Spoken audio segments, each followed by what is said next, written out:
Hello, everybody, and welcome to the Tip of the Ice-Burgh Live, your home for Pittsburgh Penguins news and analysis. You can find us on YouTube or anywhere you get your podcast from by simply searching Tip of the Ice-Burgh. It's going to be a busy week for the NHL and all 32 teams involved. Obviously, the Stanley Cup awarded a couple of days ago to the Florida Panthers, but today, the Board of Governors meeting. Tomorrow, we have the NHL awards. Friday, round 1 of the NHL draft. Saturday, rounds 2 through 7 of the NHL draft.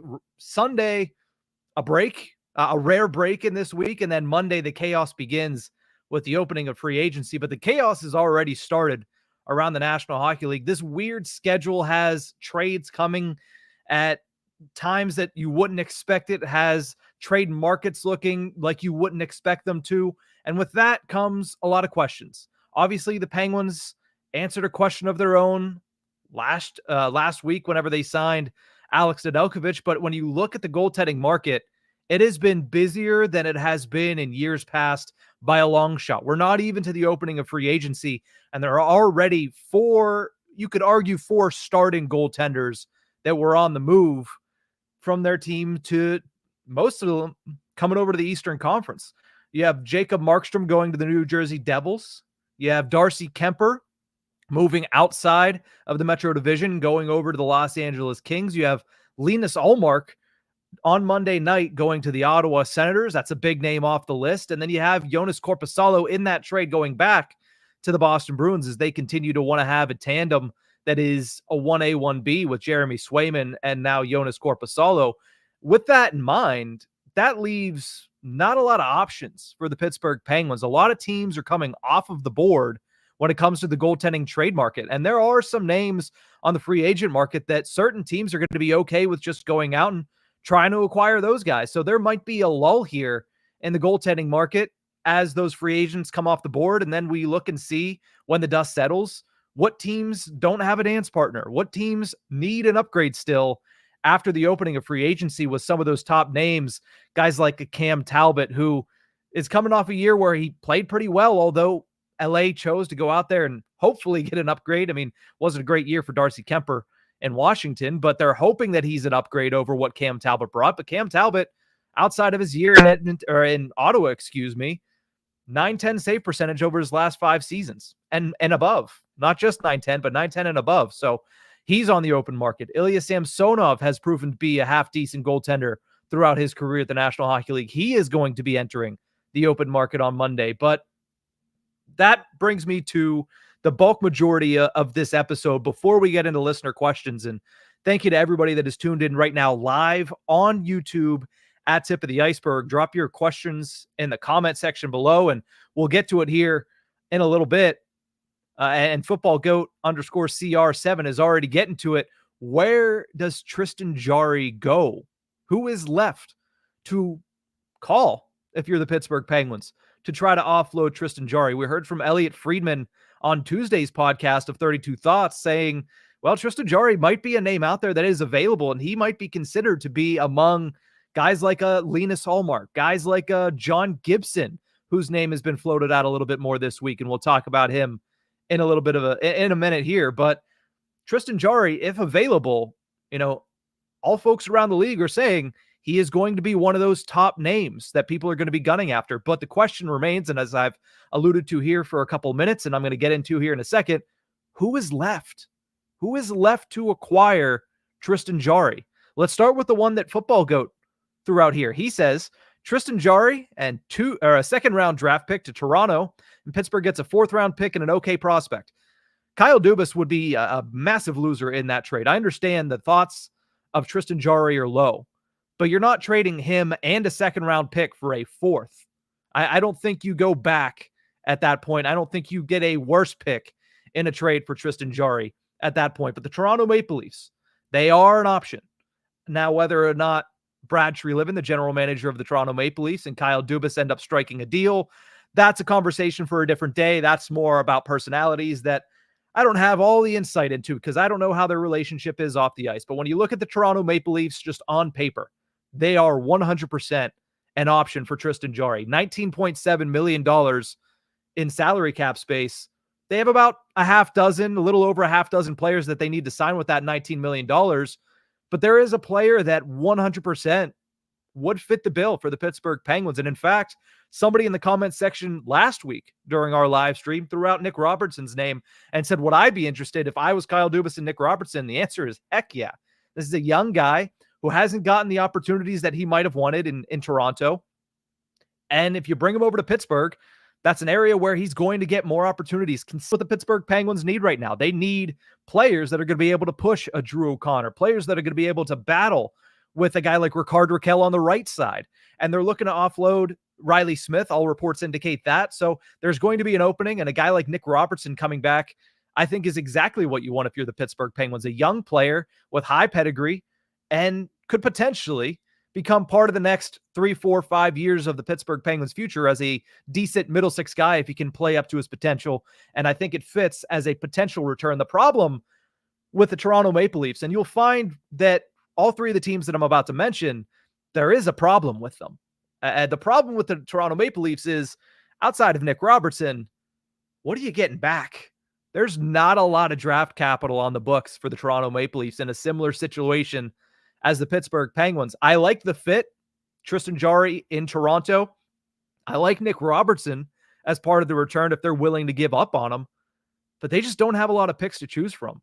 I don't think you want, I mean, you could take a 5th round pick, you could take a 6th round pick, but at the end of the day, at that point, you're banking on being able to do the remainder of your work in separate moves. And maybe Kyle Dubas can do that. He was very active last offseason. In fact, one of the most active president of hockey ops / general managers in the National Hockey League.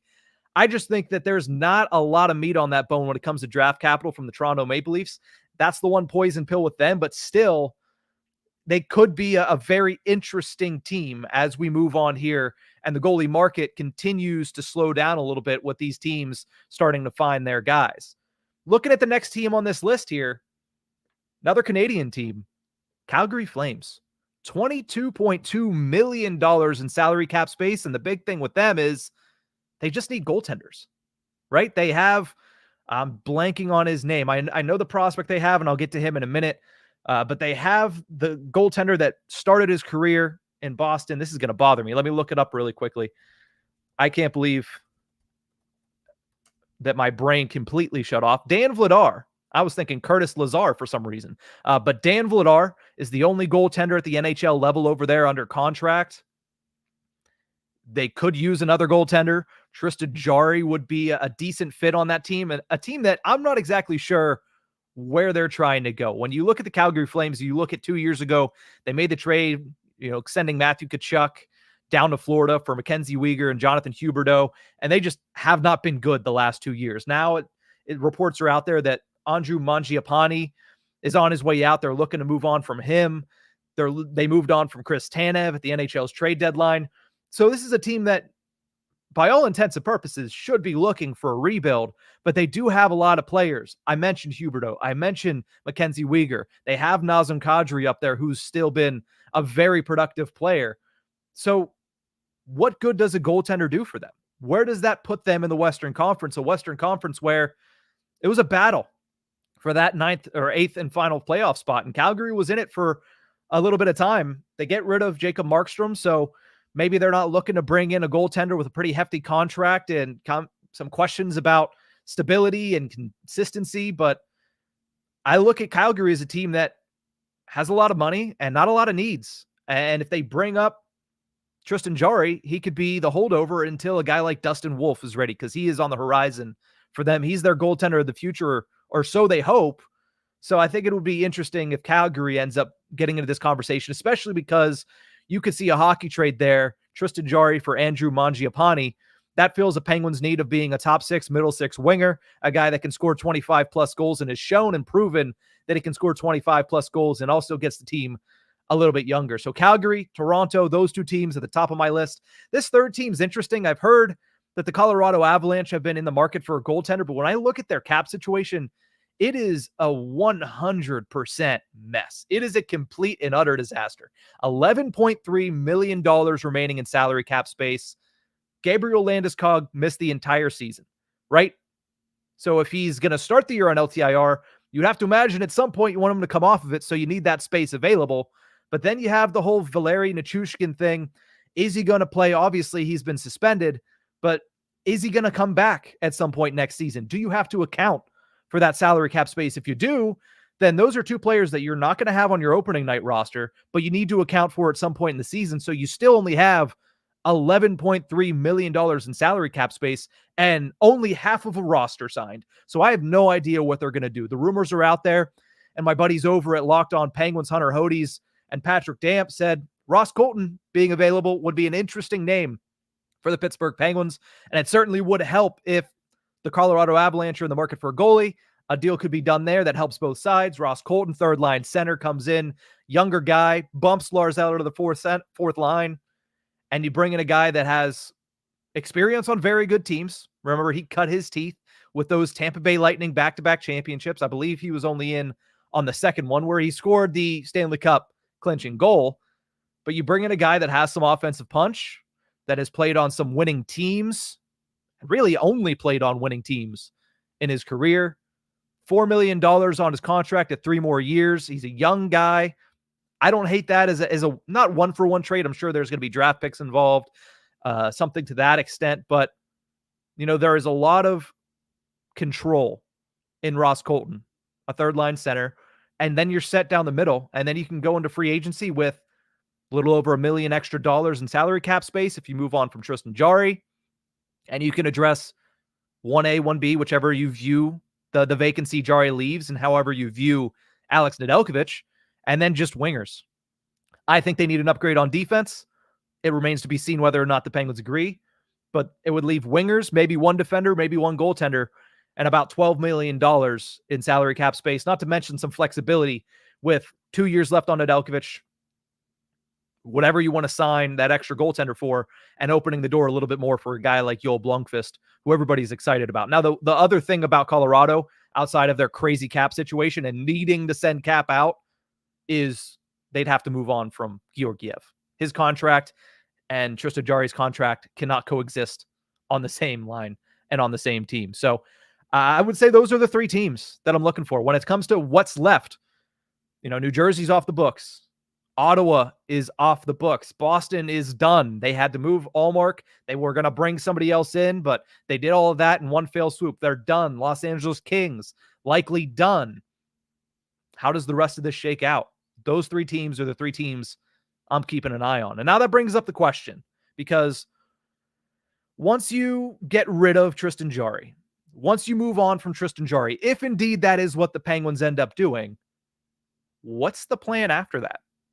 What's next if you're the Pittsburgh Penguins, right? You got to bring somebody in, because you can't go into next season with Alex Nedeljkovic, a guy who has been good for you, but at the end of the day is not a starting caliber guy from game 1 to game 82. He's not a number 1. At least he hasn't shown that so far in his career. He could prove me wrong, and I think that would be great for the Penguins. You can't go into the season with him, though, and Joel Blomqvist, who has not stepped foot on an NHL ice surface for an actual game at the National Hockey League level. Not with a team that is aspiring to be a playoff team, aspiring to do more, but of course you got to get there first. That can't be the plan. So you got to bring somebody else in. I already mentioned a couple free agents that I like. Cam Talbot, I think, would be a really solid piece. I don't think he's going to come expensive. I don't think he's going to get a long-term deal because he's on the older side. But I think wherever he goes, he typically produces, right? I mean, Ottawa was the one exception to the rule, but everywhere else that he's gone in the last 5 years, 9-10 plus in the save percentage category. That's more. I mean, get that with a lesser contract and be able to move things around in front and make the team better. That sets the Penguins up well. Ilya Samsonov's another name that I have my eye on July 1st.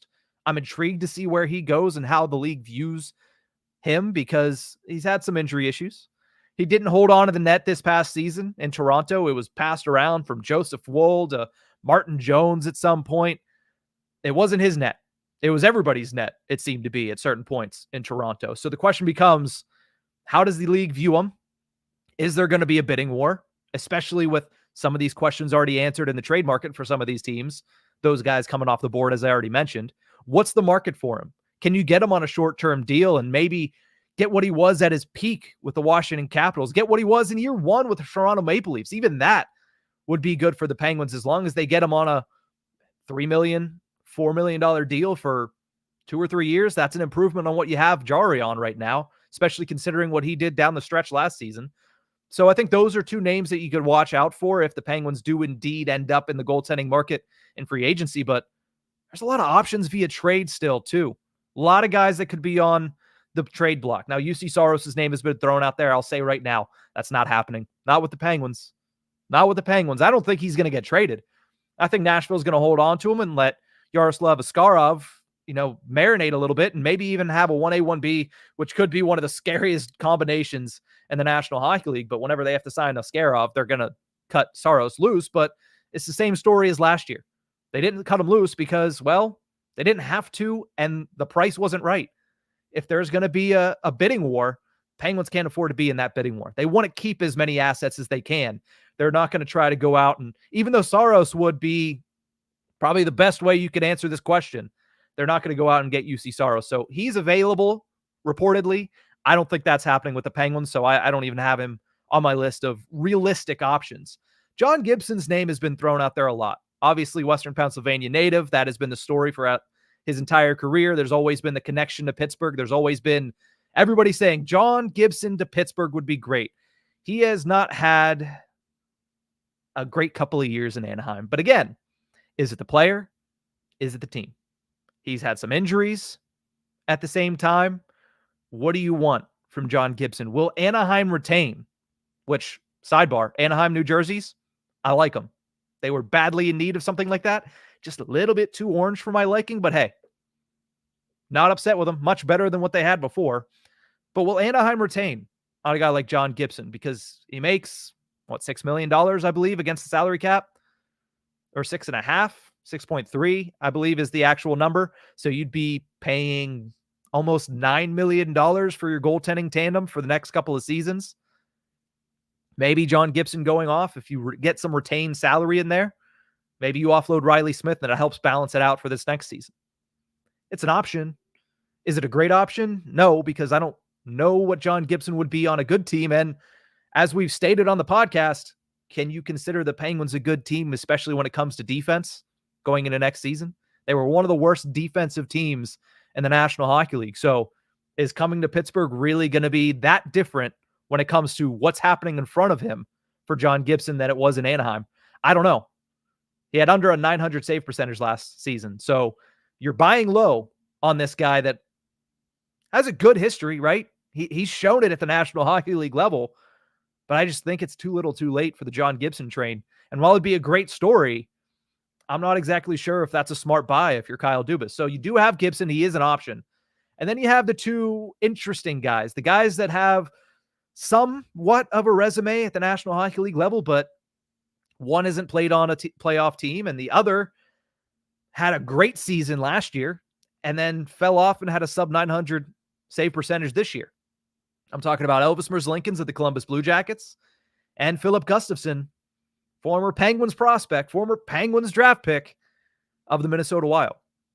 Does Billy Guerin say, all right, we're cutting bait, we're going after one of these other options to pair with Marc-Andre Fleury in his last year? If so, Gustafson's not a bad option. You bring him in here, has 2 years left on his deal at $3.75 million. All of a sudden, instead of paying $5.4 million for Tristan Jarry, you're paying $5.4 million for Philip Gustafson, who had a .931 save percentage last season in his first real season, getting the bulk majority of starts, or at the very least, getting a fair share of starts in Minnesota. He had a bad year this year. You'd have him, Alex Nedeljkovic, and then you'd have Joel Blomqvist waiting in the wings. I don't hate that if I'm the Pittsburgh Penguins. I don't think I'm overpaying for that, but I don't hate that as an option. Same goes for Elvis Merzlikins. The only problem is you're buying another year. You're buying more money. $5.4 million for the next 3 years. Don't hate the player, hate the contract. That's my biggest issue with a guy like Elvis Merzlikins. So when I look at the options, if the Penguins were to move on from Tristan Jarry, I'm thinking Gustafson.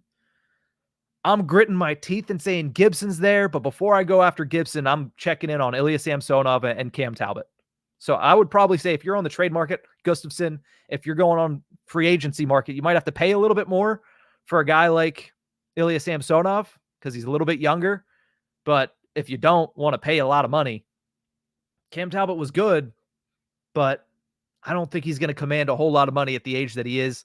He's been a little bit of a suitcase the last couple of years in the league, so I don't hate that as an option for the Penguins either. But again, this is all predicated on if the Penguins move on from Tristan Jarry. The odds of that happening, my gut feeling at this point is 60% it happens, 40% it doesn't. And the 40% it doesn't is so high simply because the market has been unpredictable so far. I didn't see Korpisalo and Ullmark being exchanged within division. I didn't see that at all. Especially Ullmark. There was some reporting from Elliot Friedman that Ullmark would have had the Ottawa Senators on his no trade list if it got past July 1st. It's an interesting story. That's a little bit of drama to keep an eye on. Obviously, he's in need of a new contract after this season, so we'll see what ends up happening there. But the goaltending market has been intriguing. It has certainly been the highlight of the offseason to this point, and I think it's going to continue to stay that way as we head towards the opening of free agency on Monday. I'm going to take a quick break. It has been a very active comment section. I already have a couple questions headlined and highlighted for the listener questions segment of this show, but going to take a quick break. When I come back, we'll get into those. So if you have any more questions and you're watching live here on Tip of the Ice-Burgh on YouTube, make sure you drop them in and we'll try to get to it after this quick break.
Welcome back to the Tip of the Ice-Burgh Live. Thank you to everybody for bearing with me through that quick 1 minute break that I took there. I'm going to start continuing to do that because it gives me a chance to look over some of the great questions that we have today. A lot of them pertaining to this goaltending market, and I love it. I love continuing to talk about the goaltending market because that is going to be one of the biggest question marks going into a very busy weekend across the National Hockey League. Let's start, though, with something that's not on the goaltending market. My fellow Nicholas Sarka says, do you think we can get Steven Stamkos? Nicholas, that's a brave thing to do in our comment section because of his age. And a lot of people in our comment section do not like veteran players. At least they don't want veteran players coming to the Pittsburgh Penguins this offseason. Although Steven Stamkos is interesting, I don't think they're going to be able to afford him. I think there is a high chance that he ends up back with the Tampa Bay Lightning simply because it's a legacy thing. I don't think he's going to take a pay cut, but it's going to be either Tampa or I feel like he's going to go play in a Canadian market. Either way, outside of predicting exactly where he's going to go, which I don't think I'm going to be able to do, it's not going to be Pittsburgh. It'd be great if it was, simply because you're bringing in another guy. And I mentioned last week, the Penguins haven't had a guy since Phil Kessel to score the, quote, easy goals. Just coming down the wing, being able to blow the puck past a goaltender and just beat him top shelf or beat him 6-hole, similar to what you saw Sam Reinhart do for the Stanley Cup winning goal. They haven't had that guy since Phil Kessel departed back in 2019. So Steven Stamkos would be that. Not only that, Steven Stamkos would finally bring a little bit of stability to the left half wall on the power play. And we talk about the Penguins power play. At the end of the day, it's not going to be a personnel issue that fixes it. It's going to need to be something within the scheme. Something's going to need to click with the players that have been out there, especially this past season with Karlsson, Malkin, and Crosby. It needs to be the players there. Personnel is not going to change them from 28th, I think, or 29th or 30th, wherever they finished last season. Abysmal is where they finished last season. Personnel, one player, even as somebody as great as Steven Stamkos, isn't going to fix that power play, but it sure does help to have that shot on the left side, and it sure would make things interesting. So I like the question. I love Steven Stamkos. I just don't think the Penguins are going to be in play for any of these big name free agents. Him, Jake Gensel, unfortunately, and also you can throw in Sam Reinhart into that mix as well. Let's go over to Grant's question. He says, why does everybody think Jarry is going anywhere? Friedman simply say he wouldn't be surprised, but I've heard nothing solid about him really being on the market. Well, Grant, here's the thing. It was Rob Rossi of The Athletic that shortly after the season put out a piece that said the Penguins were obviously not pleased with the way that Tristan Jarry performed and the fact that he lost his net towards the tail end of the season. And I think this is me speaking here now. When you see a meaningless game after Alex Nedeljkovic has started 12 straight, you could say that he might have been running out of gas. The Penguins were eliminated from playoff contention. There's no reason to start Nedeljkovic in that last game, and yet they did. They didn't even give Tristan Jarry a meaningless game there. They didn't give Tristan Jarry anything down that stretch. You can say he was just riding the hot hand, but to me, it felt like a little bit more. The reason everybody is thinking Jarry is going somewhere is because do you really want to spend, 2.25 plus 5.4? Do you really want to spend 7.6, 7.7 million, nearly $8 million in salary cap space on a Jarry Nedeljkovic pairing going into next season again? Nedeljkovic, who has stolen everybody's hearts, but is still usually around a 900, a 904 save percentage goaltender. And Tristan Jarry, who after January 1st turns into a pumpkin. I don't think you're going into next season and being very comfortable with that. If that's what they have to do, I'm sure they'll do it. I'm sure they'll come out and say that they've trusted Tristan Jarry this whole time. But at the end of the day, they need an upgrade. They do. Tristan Jarry has shown that he can't do it in the big games. He can't do it under the bright lights. They need an upgrade there. And again, there's room for, I'm not the end all be all. I am not the last word on hockey. There's room for him to go out there and shove it in my face and be a great performer, but he hasn't done it to this point. And if it looks like a duck, if it quacks like a duck, it's probably a duck. And right now, Tristan Jarry being a duck means that he just can't perform when the lights get the brightest. Excuse me. Team Crusade has a question here. Says, what are the Penguins' biggest draft needs? They need defensemen. Plain and simple. Their best prospect position is goaltender. Yo Blomqvist, really good. Sergei Murashev, really good. I even like the guy that they brought in this season that was a Detroit Red Wings draft pick. I like him in the minor leagues as well. Pretty good. Taylor Gauthier was one of the best goaltenders in the East Coast Hockey League this past season. Really good. They're flushed with goaltenders. That doesn't mean they can't add another one. But when it comes to their biggest draft need, it is defense. And in any way, shape, or form, as far as style, any way, shape, or form. Because you look at their defensive prospects. There's Owen Pickering, who had a really good year, had a productive year, is climbing the ranks, is progressing well with his development. You have Isaac Beliveau, who played the majority of this past season at the East Coast Hockey League. It remains to be seen whether or not he's going to be able to become an NHLer one day. And you have Emil Pieniemi, who was a draft pick last year. It's very early to determine what he is, but he signed to an ELC, and we'll see where he goes this year. Outside of that, there's not a lot of guys that are making a lot of progress. There's not a lot of guys that are making the top 10 prospects list for the Pittsburgh Penguins, and not even a lot of honorable mentions on that list either. So they need defenders.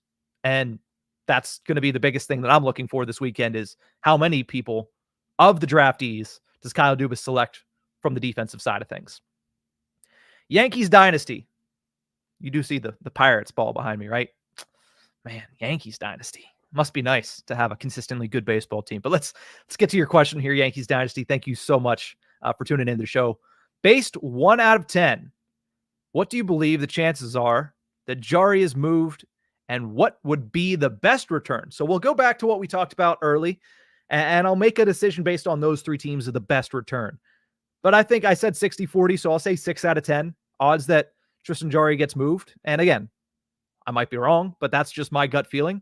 The best return, if I look at those three, I went with Toronto, questionable, but you get Nick Robertson, a nice young player. Calgary, you don't open up too much cap space, but you bring in Andrew Mangiapane, a guy to be in your top 6, who's under cap control and not a ridiculous cap hit. Or Colorado, you bring in a third-line center in Ross Colton, $4 million over the next 3 years. I'd go with Calgary simply for this reason. Over the next 3 years, as much as I like Ross Colton, over the next 3 years, my personal hope is that one of these prospects steps up. Vasily Ponomarev, Braden Yeager, Sam Poulin. One of them takes the mantle of third-line center in the next couple of seasons. It's my hope. And I think that's what the Penguins are hoping as well. So with that in mind, what do they need? Wingers who can score. Andrew Mangiapane is the name on that list that I trust the most. So I would go Calgary Flames. And I'm sure there's something else that happens in that trade if it does. But Jarry, Mangiapane as the principal aspects of a trade, that to me would be the best return of the ones that I've seen so far. Zach Kemp has a question here, says, thoughts on Kubalik on a cheap prove-it contract? I'm assuming you're talking about Dominic Kubalik, but I will check that off before. But if it's Dominic Kubalik, I don't know. I guess you could throw him a bone the same way that we saw guys like Vinny Hinostroza, Radim Zohorna. Kubalik has had a little bit more success than those two. Maybe not Hinostroza. Same thing. Bring him in here, 1 year prove-it deal, like you mentioned. If he doesn't perform, he can go play in the minors. He can go play in Wilkes-Barre. I think you bring him in maybe. I don't hate that as competition. I don't think you bring him in here with the thought process that he is immediate, filler, an immediate starter for you next season, and he's holding a position and above some of these other guys. I think you bring him in for competition. Don't hate that one. Zach Attack asks about Tampa Bay's captain, Steven Stamkos. Talked about that a few minutes ago. I think that was the first question I answered, so you can go back to the break, and that'll be the first question that I answered there.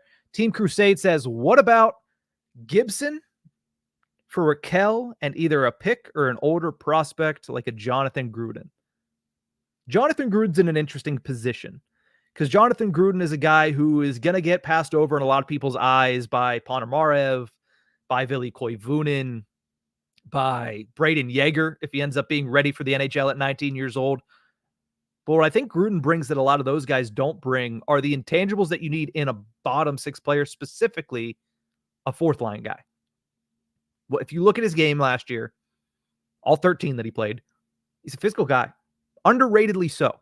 A physical guy, a physical player for the Pittsburgh Penguins. And he's shown at the American Hockey League level that he has some of that scoring talent. So because of that, maybe he's a valuable piece around the league. And maybe that could be used to help sway some opinions for the Pittsburgh Penguins in the trade market. But I wouldn't rule him out as being a guy that they look at as one of their answers in the bottom 6, specifically on the 4th line on the wing. So again, as far as the trade, Team Crusade, John Gibson for Rickard Rakell, you do get out from under that contract, even though I like Rakell. He had a down season. I think that he could bounce back this year. You're playing the odds with 3 more years after this season. He has 4 years left on that contract. Again, not sure what we were doing with that one, Ron Hextall, but he has 4 more years left on that contract. You get out from under that. You bring in John Gibson, and he doesn't have a great contract either, but again, he could be an expensive 1B in a couple years' time to a guy like Joel Blomqvist, if all things work out considered. And a pick and order prospect, I don't think that's a great move if you're the Penguins, simply because, again, I struggle on whether or not John Gibson will be good enough to provide an upgrade over Tristan Jarry. I know I've talked down on Tristan Jarry. At his best, Jarry is a top 10 goalie in this league and better than every other goalie that I've mentioned on this show as being an option. He's just never at his best when it matters most. And I'm not sure John Gibson hasn't played important games in a long time. So I'm not sure I'm giving up.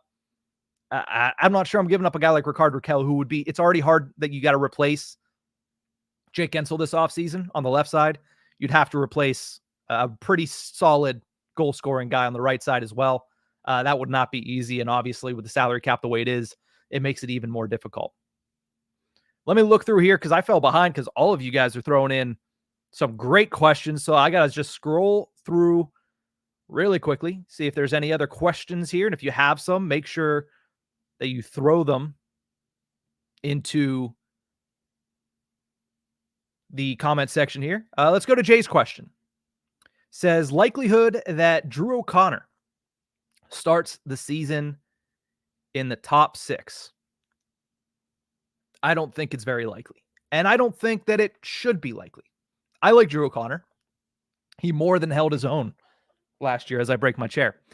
He more than held his own last year in the top 6. He more than held his own with Sidney Crosby. And you saw it down that stretch. The Penguins were dominant in certain games, and Drew O'Connor was a huge reason as to why he was there, because he was starting to find his finishing capabilities. He was starting to find the back of the net a little bit more. He was starting to utilize his speed and be comfortable with his speed on the ice. So I really liked what I saw from him last year. But at the same time, when you look at a team in the Penguins that is trying to compete with, for example, the Florida Panthers, you need depth.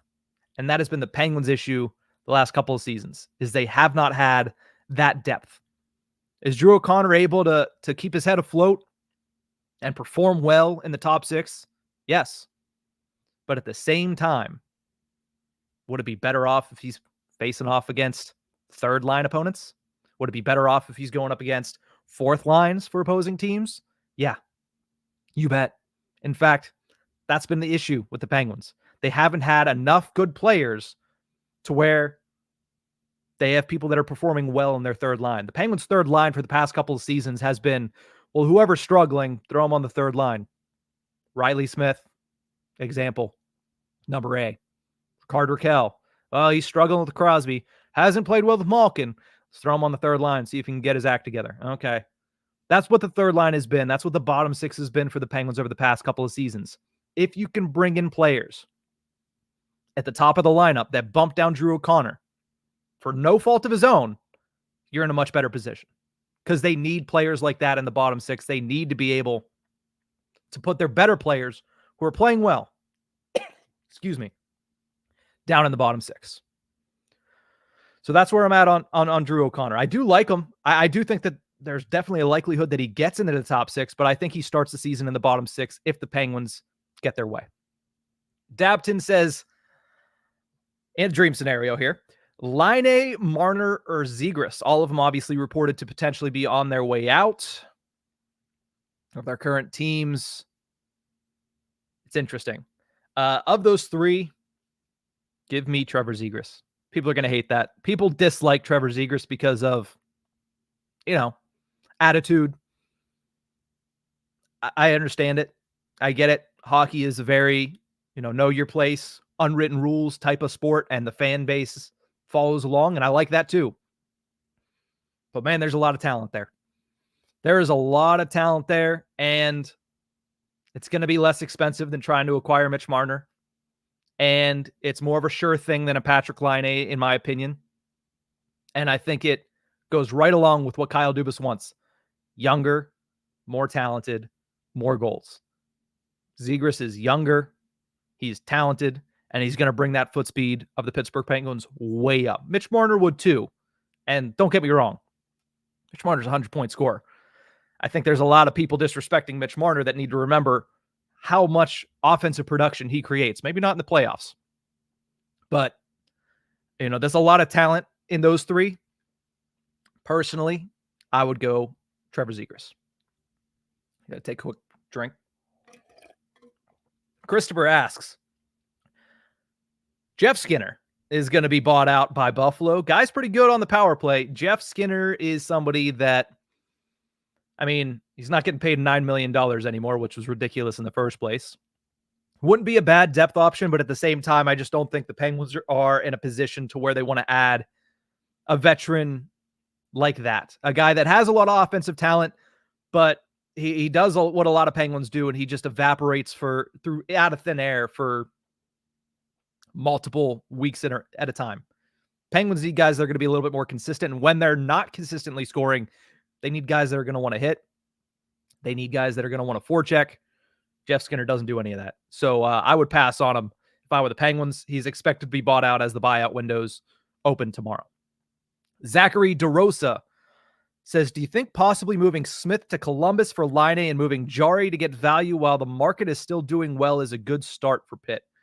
If you move Riley Smith to Columbus, which I don't hate Smith's fit in Columbus, that's a very young team that needs some veterans to show them the way.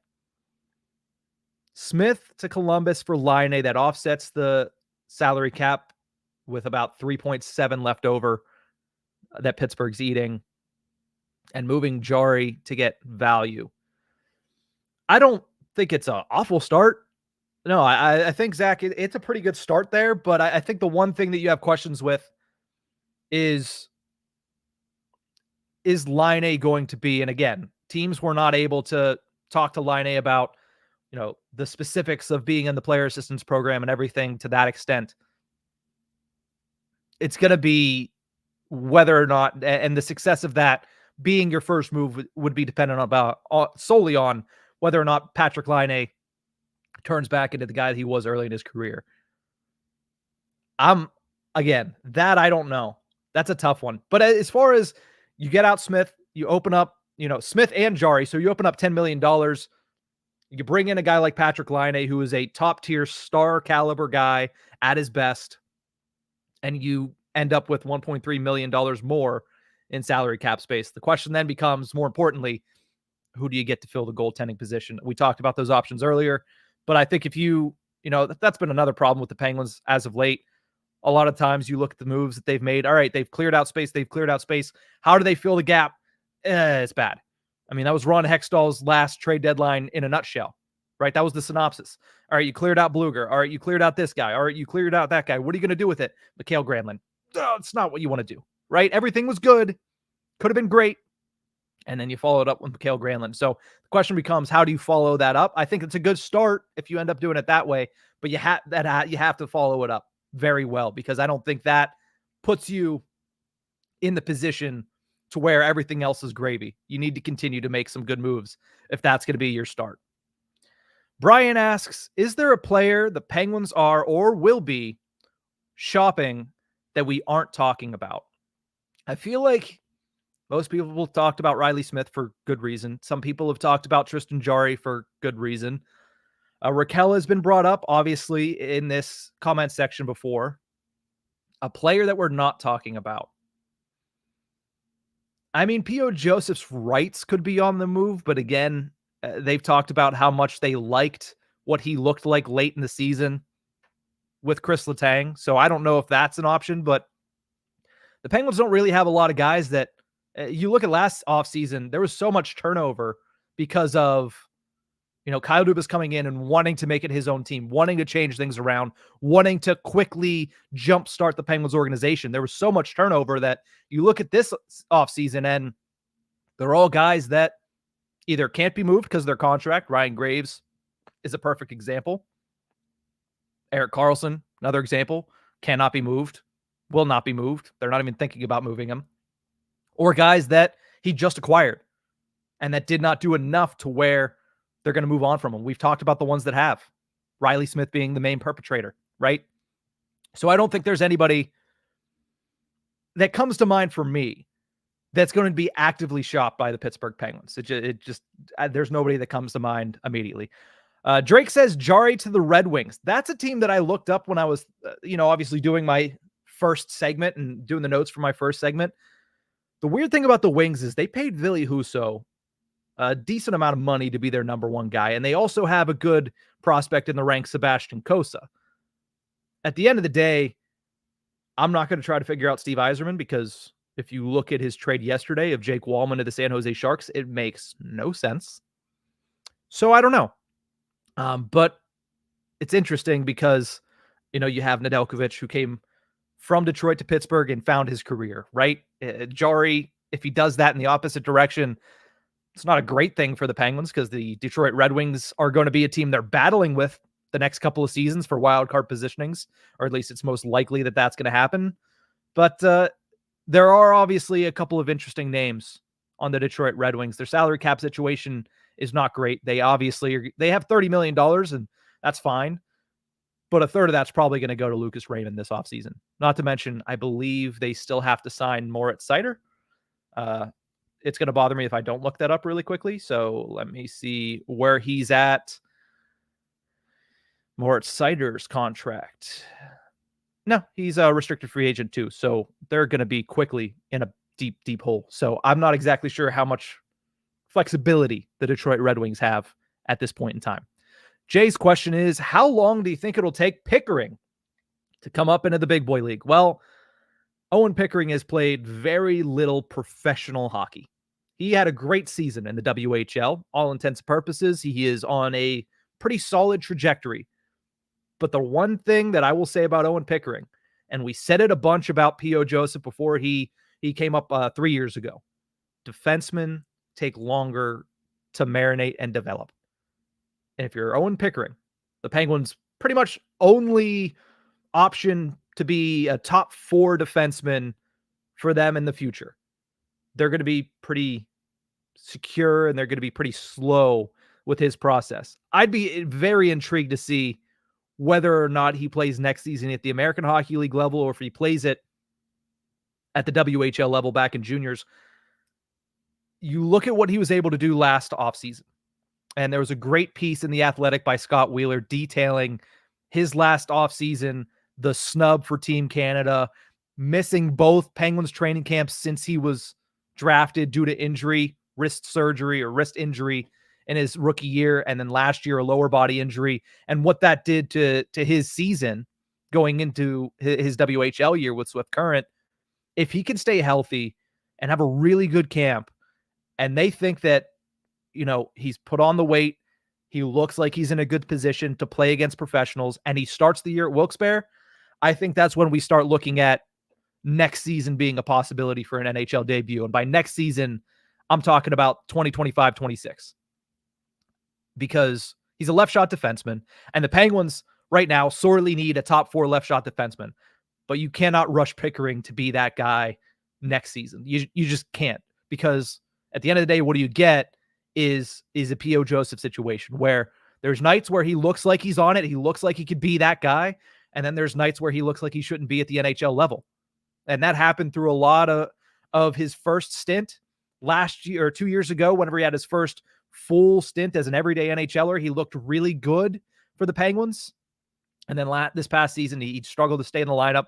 Then down the line, he looked pretty good with Chris Letang. I thought there was still more to be desired personally.